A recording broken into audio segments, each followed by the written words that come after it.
Welcome to Tenor Tech, where I solve the problems you didn't even know you had. You start by confirming your Apple ID, two-factor authentication, and region are correct. This prevents payment errors.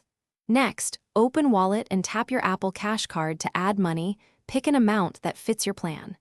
Make sure a debit card or bank account is linked for instant top-ups and to enable transfers later. Once done, allow the app to verify your card. This step completes authorization, so payments and transfers will work smoothly without repeated prompts.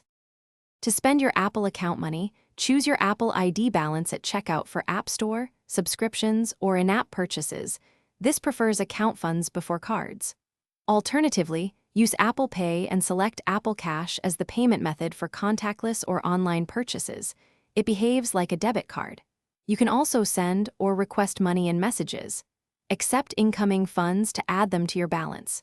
Make sure to monitor pending transactions. Because authorization holds can tempt. When you're ready to withdraw, go to Wallet, tap Apple Cash, and select Transfer to Bank.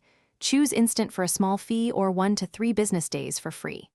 If Apple asks, verify your identity by providing full name, date of birth, and the last 4 of your SSN to lift transfer limits. If something goes wrong, check for pending authorization holds, daily limits, region restrictions, or an expired linked card. Update payment information and retry. And contact Apple support only if the hold persists. Thanks for watching. Subscribe to keep your life in tune.